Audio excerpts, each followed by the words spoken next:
Pour les slides, on va me détester parce que j'ai des petites transitions tout le temps. Fait que, on va se faire des eyes contact. Salut-moi. C'est bon? Ben, bonjour, moi je m'appelle Adam, puis je suis ici en fait pour parler des communautés en ligne reliées aux soins de la santé. Eyes contact. Moi j'ai 27 ans. J'ai un baccalauréat en communication appliquée, ce qui explique mon amour pour les communications, pour les réseaux sociaux, pour le transfert de l'information. J'ai été assigné à la naissance. Donc, quand j'ai popé hors de ma mère, les médecins étaient comme, vous avez une fille. Puis mes parents racontaient toujours qu'ils ont regardé 2 fois mes jambes avant de regarder mon visage parce qu'ils voulaient être sûrs qu'il y avait vraiment eu une fille. Ils étaient super contents. Je suis vraiment désolé pour eux. Euh, j'ai fait mon coming out social à l'âge de 21 ans, ce qui veut dire que j'ai commencé à socialement dire aux gens que je ne m'identifiais pas comme étant une fille. Ça a été difficile. J'ai perdu des gens autour de moi. C'était très ardu au milieu de ma famille. À l'âge de 23 ans, j'ai commencé l'hormonothérapie, donc à prendre la testostérone parce que je me suis dit, une puberté, c'était pas assez, j'en voulais une deuxième. Donc, j'ai recommencé. Puis finalement, j'ai commencé mes charges d'affirmation de genre en 2021 et j'ai poursuivi par la suite. Sur Instagram, je suis connu sous le nom de Trans Big Brother. Et c'est pour ça que je suis ici. Ice Contact. Double Ice Contact. Super. C'est quoi Trans Big Brother? Dans le fond, c'est né sur Instagram. Moi, j'avais décidé de documenter ma transition. Parce qu'il y a beaucoup d'informations que je n'arrivais pas à trouver par moi-même sur Internet ou dans les livres. Et j'étais au mois d'août, ça faisait 2 mois que j'avais commencé la testostérone. Je n'étais pas super accepté partout non plus. Ça m'a permis aussi de partager mes connaissances en réalité trans, donc ce que je vivais autant au niveau social que les changements à l'école pendant que j'étais à l'université aussi.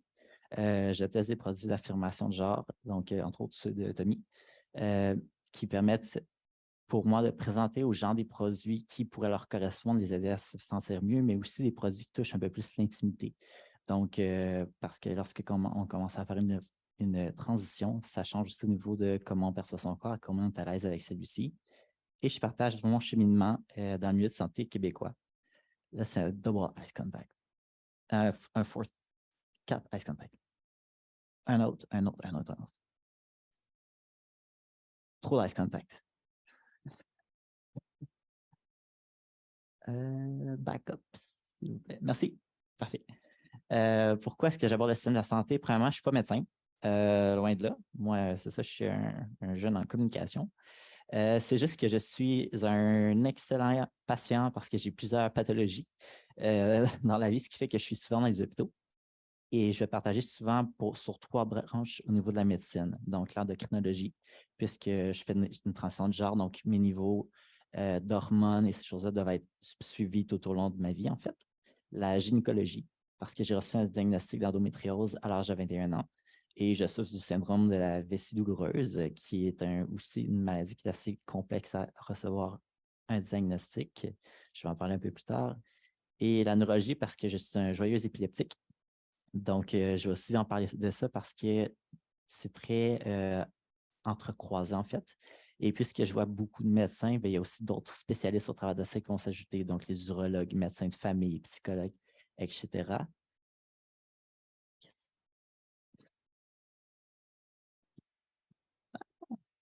Mon Dieu, c'est moi qui n'ai pas le bon bouton. Puis en fait, moi, je parle beaucoup de la communauté, entre autres, trans et de S, LGBTQIA+. Dans ma communauté, on va se nommer nous les siblings, d'où le terme grand frère trans, parce que moi, j'ai eu personne vraiment en fait qui était plus vieux que moi pour m'aider à m'accompagner.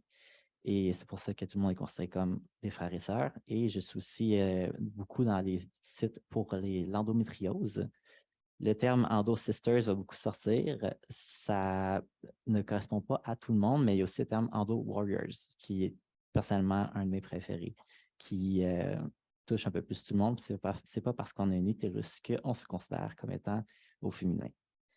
Donc, pourquoi c'est important d'aborder les soins de santé en ligne? Premièrement, ben, en fait, on en a entendu parler aussi. Il y a un manque de mise à jour au niveau des informations qui sont données par les professionnels de la santé. Parfois, c'est désuet. Parfois, c'est juste complètement erroné. Les croyances personnelles des pratiquants peuvent venir affecter les soins qu'on va recevoir.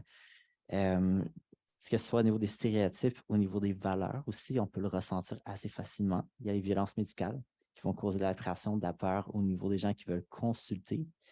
Les changements légaux vont rendre aussi le parcours au niveau de la santé plus complexe. Pour tout ça, je vais vous donner des exemples, inquiétez-vous pas, que ce soit le changement non légal ou bien le changement de mention de genre et le manque de prise au sérieux des symptômes qui sont vécus. Un autre. En fait, moi, tous les exemples que je vais donner sont des faits vécus, soit qui m'ont été, que j'ai vécu moi-même. Je sais, j'ai peut-être l'air un petit peu tourné vers moi-même, mais je me connais depuis 27 ans. Donc, je devenais un expert, ou ce sont des gens qui me les ont racontés directement. Donc, quand je parle de manque d'un manque de mise à jour au niveau des professionnels, pour donner un exemple, une personne que je connaissais, H, était un jeune homme trans qui m'avait contacté parce que son médecin de famille lui avait dit, 1 an après avoir commencé la testostérone, il faut que tu sois un gynécologue pour avoir une hystérectomie parce que tu vas avoir le cancer des ovaires. Donc, H, qui voit ses dates arriver et qui est incapable d'avoir accès à un gynécologue, me contacte, on discute. Moi, j'avais rendez-vous avec un gynécologue, j'ai donc posé ces questions à sa place. Mais c'est un mythe, en fait, qui est très fréquent parce que souvent, euh, par rapport au cancer des ovaires, ce n'est pas le fait de prendre la testostérone ou de commencer à faire une transition, c'est le fait que les gens ont peur d'aller faire leur suivi gynécologique. Donc, les pap tests, tout ce qui est des tests gynécologiques. Donc, en s'empêchant d'aller voir des médecins pour faire de la prévention, c'est lorsqu'il est rendu trop tard à ce moment-là qu'on va voir qu'il va y avoir un développement du cancer utérin ou du cancer des ovaires, mais ce n'est pas lié au fait de faire la transition au niveau de la testostérone. Pour mon deuxième exemple, mon ex-copine, qui était une femme cisgenre, voit son médecin de famille. Son médecin de famille me connaît bien, on a parlé plusieurs fois. Elle m'a fait faire un scan parce que j'avais brisé mon coccyx. Bref, on est amis quasiment pour prendre un café. Puis, mon ex lui dit que je suis devenu son copain et non sa copine. À ce moment-là, la médecin commence à dire, bon, on va regarder maintenant pour des contraceptifs oraux. Ça veut dire, puis on ne comprend pas trop où est-ce que ça s'en va. Puis finalement, le médecin dit, je ne suis pas sûr, est-ce que ça veut dire qu'il va commencer à produire du sperme? Donc, à ce moment-là, on a un médecin de famille pratiquant qui a complètement aucune idée de ce qui se passe. Je dirais que nous aussi, à ce moment-là, on ne savait pas trop ce qui se passait, pour être complètement honnête. Mais ça montre qu'il y a un manque de mise à jour, justement,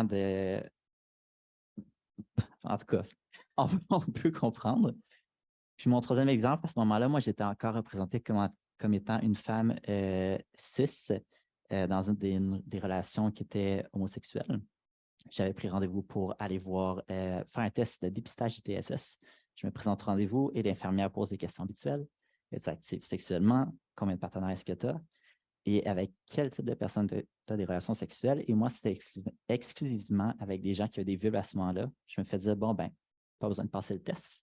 Vous ne pouvez pas vous contacter des ITSS entre vous autres.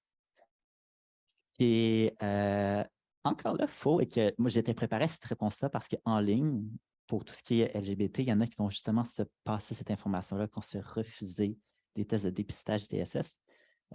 Donc, j'étais prêt, puis j'étais comme, mais à mon initiation, en fait, moi, j'ai eu une relation sexuelle après une soirée bien arrosée. C'était une pénétration pénis-vagin. Donc, OK, parfait, on va pouvoir te faire ton dépistage. Alors qu'on s'entend que dès qu'il y a un contact entre, que ce soit les muqueuses buccales, vaginales, tout ce qui est les fluides, l'utilisation de jouets sexuels qui n'ont pas eu de condom dessus ou qui n'ont pas été rincés entre les deux, il peut y avoir en ce moment-là une façon de contracter des ITSS.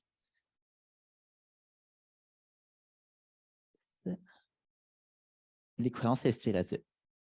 A, un ami à moi, est une personne non-binaire qui souffre d'endométriose sévère depuis l'âge de 19 ans. Au moment du diagnostic, A était considérée comme une femme cisgenre. A demande d'avoir une hystérectomie.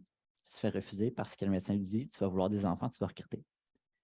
Par la suite, A continue ses démarches, fait son coming out en tant que personne non-binaire et commence la testostérone. Redemande à des médecins, je voudrais avoir une hystérectomie. 2 reprises encore, tu vas regretter. C'est clair que tu vas avoir des enfants. On va attendre.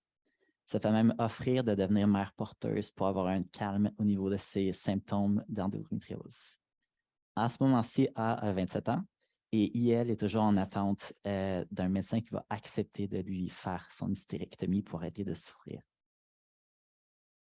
De mon côté, j'ai un endocrinologue qui me dit que ce serait bien que tu arrêtes ton traitement pour l'endométriose parce que les vrais gars ne prennent pas de progestérone.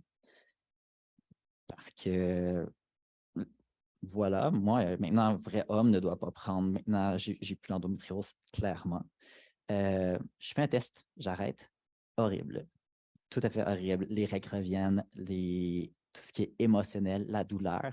J'en parle à ma gynécologue qui est comme, mais t'arrêtes jamais un traitement sans un suivi, recommence, puis ne fais plus ça. C'est encore là des croyances personnelles que quand on est au masculin, on n'est pas supposé prendre d'hormones féminines. Il y a plusieurs personnes trans masculines qui vont se faire dire d'arrêter de prendre la pilule contraceptive parce que tu prends la testostérone, tu ne pourrais pas tomber enceinte, c'est faux. Il y a plusieurs personnes qui ont des grossesses accidentelles suite à cela après avoir cessé de prendre la pilule contraceptive. Puis aussi l'idéologie que si on fait une transition masculine, on est clairement donc un homme qui est hétérosexuel. Mon fiancé est juste là. C'est juste pour vous dire, c'est pas tout à fait vrai que ça va se par rapport à l'orientation sexuelle.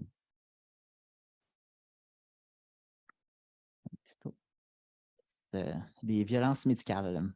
Je me suis rendu chez un neurologue. Puis après 2 minutes, la personne est persuadée, elle me dit c'est parce que quand tu étais une petite fille, tu vois tes frères uriner debout. Ça te causait des détresses psychologiques. Maintenant, tu as mal quand tu urines, c'est mental. Je dois pousser un petit peu pour me dire est-ce qu'on peut, s'il vous plaît, avoir des tests? Elle finit par dire oui pour faire un examen génital très peu en douceur parce que de toute façon, c'est dans ma tête. Puis, sans me demander mon consentement, effectue un examen rectal. Donc, sans me prévenir et sans me le demander, pour finalement me dire, ben moi, je ne pense pas que c'est ça, mais c'est parce que je suis obligé de passer d'autres tests. J'ai finalement demandé à un autre médecin qui a fini par confirmer, en fait, le diagnostic. Sinon, pendant la pandémie, je me rends en gynécologie parce que j'ai l'endométriose. Je me présente, puis on me crie de l'autre bord de la fenêtre, de par la secrétaire, vous n'êtes pas à la bonne place, partez. Monsieur, vous n'êtes pas à la bonne place, partez. Monsieur, vous n'êtes pas à la bonne place, partez. J'essaie d'expliquer, finis par glisser mes cartes en dessous de la petite fenêtre en disant regardez votre liste, regarde mon nom, regarde la liste, me regarde, le nom, la liste, moi. C'est quand même étrange tout ça. Me reglisse mes notes. Il y a des gens derrière moi, il y a des gens dans la salle d'attente.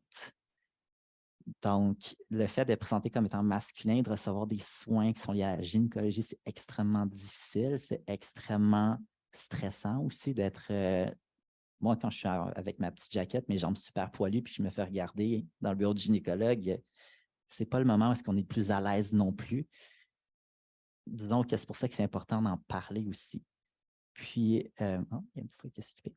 Mais il est important aussi de noter qu'il y a beaucoup de personnes des communautés 2S, LGBTQIA+, sont souvent victimes d'agressions à caractère sexuel, ce qui fait en fait qu'à ce moment-là, par exemple, l'examen rectal sans consentement, pour moi, ça a été extrêmement troublant, mais ça fait que les gens ne vont pas consulter. Et on revient à ce qu'on disait tout à l'heure au niveau des cancers utérins et aussi cancer des ovaires. Les changements aussi légaux et marqueurs de genre, en ce moment, le système de santé n'est pas prêt à ça. Il ne sait pas vraiment comment le gérer. Un ami à moi, D, est nouvellement résident canadien après avoir fait une demande d'asile. D n'a pas encore changé sa mention de genre, n'a pas encore changé son nom légalement et D est un homme trans enceinte. D demande au secrétaire des diverses cliniques, pouvez-vous, s'il vous plaît, ne pas dire mon ancien nom ou m'appeler par monsieur, mon nom de famille? C'est refusé, ça fait dire on ne fait pas ça comme ça ici. D demande que dans son dossier, on écrive père, plutôt que toujours se faire dire bon, ben, comment va maman? Comment va la maman et bébé? D se fait refuser aussi ça, au même titre que D a envie de ne plus aller à ses rendez-vous. Donc, encore là, même des micro-agressions, c'est quand même assez violent. De mon côté, j'ai une infection vaginale et je vais passer un frottis. On me dit dans 2 jours, tu vas avoir des antibiotiques. 4 jours passent avant que j'ai un appel, puis on me dit il faut que tu reviennes passer les tests, on a jeté ton échantillon. Parce que lorsque le laboratoire a reçu mon échantillon avec le terme frottis vaginal et le marqueur M, se sont dit qu'il y avait une erreur et plutôt que d'appeler le médecin traitant, on détruit l'échantillon. Donc, maintenant, moi, ce que je dis aux autres aussi qui sont dans la même situation que moi, c'est quand vous avez des échantillons au niveau génital ou gynécologique, de faire inscrire homme trans, malheureusement, parce que ça arrive à d'autres personnes qui fait jeter carrément leurs tests médicaux.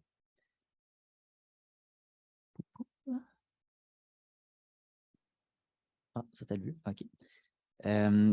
Le manque de prise de symptômes au Québec, c'est environ 7 ans environ pour avoir un diagnostic d'endométriose. Je suis directement dans les moyennes. Victoire. Donc, à 14 ans, j'ai commencé à avoir des symptômes extrêmement douloureux et j'ai finalement été diagnostiqué à l'âge de 21 ans. Et il y a toujours les mêmes petites phrases qui revenaient de « Ah, est-ce que tu as essayé? » Nommer n'importe quel analgésique qu'on retrouve à l'avant à l'arrière du comptoir. Je me suis fait dire « C'est probablement que tu es très fertile si tu vas tomber enceinte facilement, avec beaucoup de fierté. Non, merci. » Et finalement, une phrase qui revient souvent, c'est « C'est normal que ce soit douloureux des règles. » C'est pas normal, en fait, de ne pas pouvoir aller à l'école parce qu'on a trop mal. C'est pas normal d'avoir envie de vomir parce qu'on a nos règles. Et c'est pas normal d'utiliser 3 serviettes sanitaires en même temps pour éviter de détruire son pantalon pyjama. Et la testostérone a le dos très large aussi.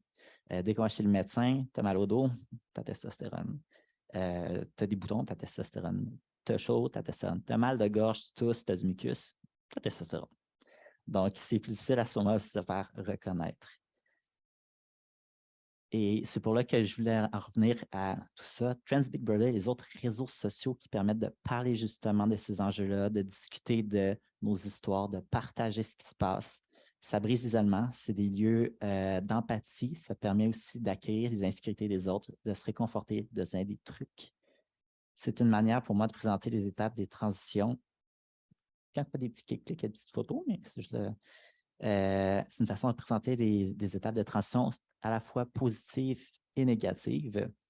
Ça permet aussi de parler de l'endométriose, de donner des trucs, de parler ensemble de ce qui se passe et de me sentir moins seul. Pour les conditions médicales, on peut s'outiller en groupe.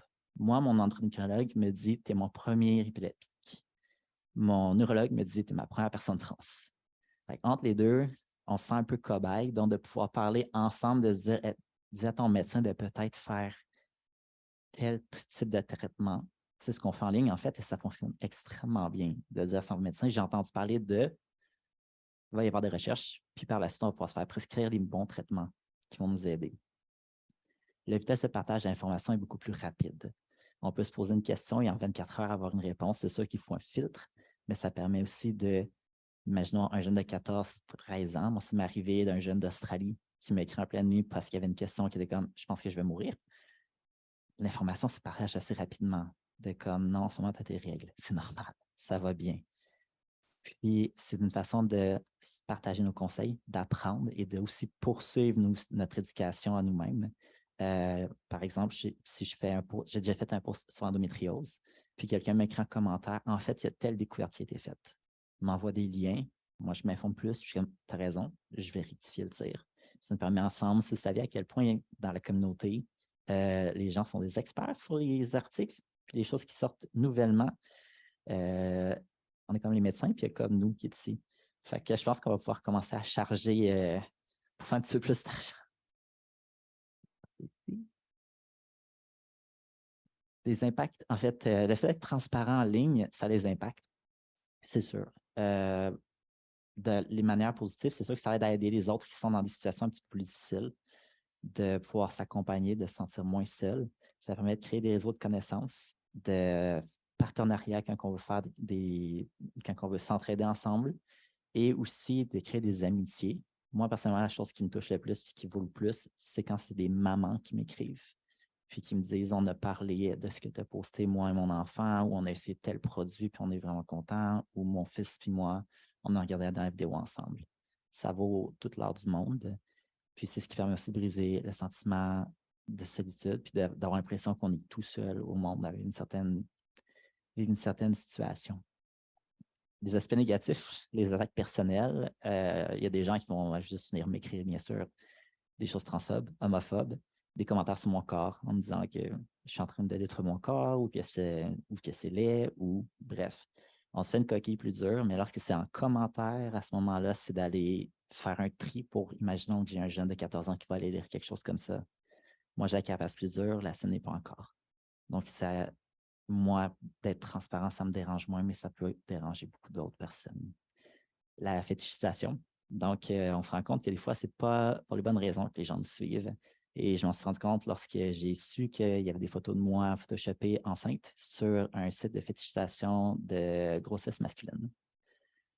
On se rend compte qu'il y a des gens qui vont profiter de nos images pour leur propre plaisir et ce genre de choses-là. Et ça a aussi amené, moi, de mon côté, même de la censure en ligne, parce que lorsque j'ai parlé, quand j'ai su que ce genre de choses-là existait, ces personnes m'ont censuré, m'ont flagué tous, puis ça a fait que j'ai des posts qui ont été délités, ou même certains posts tout simplement normaux qui vont être, si je suis par exemple en boxeur, ça va être délité, alors qu'on va avoir des annonces où est-ce que les gens sont en speedo, huilés sur la plage, puis ça passe super bien. Ça atteint aussi la vie privée. Quand j'ai commencé, moi, à partager ma vie en ligne, je l'ai fait sans le dire à mes proches dans ma famille, parce que ce n'était pas accepté à ce moment-là encore. Plus que ma famille a été au courant de ma vie et bien sûr, ils ont commencé à accepter, mais ils n'étaient pas à l'aise du fait que je partage. Donc, j'ai dû bloquer tous les membres de ma famille et mes proches de mes réseaux pour être capable de me sentir assez à l'aise de parler de ce qui se passait pour d'autres personnes sans se concerner moi-même de ma famille. Et il y a aussi la crainte pour les professionnels de la santé de me dire si un des médecins qui le voit, est-ce que ça va changer la façon dont je vais être traité par la suite? Mais à la fois, autant que ça peut être effrayant et que ça a du négatif, ça a du positif. Par exemple, je suis ici en ce moment aujourd'hui. On m'a invité par Magali, qui je suis extrêmement content d'être présent. Il y a Bébé Moi pré-transition en haut, qui a passé, j'ai parlé pendant la Fierté de Montréal en direct à RDI. J'avais fait aussi un lien avec mes bobettes pour faire un article pendant le mois de la fierté par rapport au fait de paquer et les boxers. Et dernièrement, avec The Insiders, une journaliste m'a posé des questions sur ma chirurgie génitale à laquelle j'ai répondu. Et bref, maintenant, mes organes génitaux sont dans un article. Et ce que je trouvais bien drôle, c'était que mon frère, pour côté un de mes frères, tu ne seras jamais un vrai homme que tu as une barbe ou un pénis. Puis là, je suis comme, ton pénis, toi, il est où dans le journal? Et avec ma barbe. Fait que je pense que je suis gagnant là-dedans. Donc, pour terminer, il y a une importance à l'interconnectivité des communautés sur le web, sur toutes les plateformes, en fait. Ça a un impact, mais il faut aussi s'y adapter. Parce que les professionnels de la santé, des fois, sont un petit peu plus froids. Quand on arrive en disant j'ai lu ça sur le web, j'ai entendu parler de ça, il peut y avoir une réticence, mais il va falloir qu'il y ait une adaptation. Surtout depuis la pandémie, où est-ce que les gens se sont vraiment tournés vers le web pour se parler ensemble, pour se sentir en communauté, où est-ce qu'il y a eu un énorme échange d'informations. Et beaucoup, beaucoup de personnes, lorsque je pense aux communautés trans pendant la pandémie, il y a eu beaucoup, à ce moment-là, je travaillais dans une association pour les personnes trans. Il y a eu énormément de coming out parce qu'il y a eu beaucoup d'introspection à ce moment-là. Il y a un besoin de briser des tabous, des stéréotypes, ça va être un travail de groupe à faire. Il y a de l'espoir. Moi, ce que j'appelle les perles dans le milieu de la santé, ce sont des médecins qui vont s'informer, qui vont apprendre, qui vont prendre des notes quand on leur parle. Et on devrait être inclus dans la conversation aussi. Souvent, les gens qui sont le plus touchés ne sont pas ceux qui vont être le plus, à qui on va passer le micro. On va plutôt subir par la suite. Mais ce genre de conférence-là, ici aujourd'hui, le fait qu'il y ait des gens qui sont là pour écouter, apprendre, ça montre qu'il y a de l'espoir, puis qu'il y a façon d'agir. Puis pour terminer, le premier post, le 17 août 2019, qui était une paire de chaussettes, voici comment a commencé Trans Big Brother pour apprendre aux gens comment faire une bosse dans leur pantalon avec une paire de chaussettes. Ça commence de bien loin, mais avec beaucoup d'efforts, beaucoup de transparence, on peut se rendre quand même, on peut se rendre à quand même plus grand. Je vous remercie. Bonne continuité.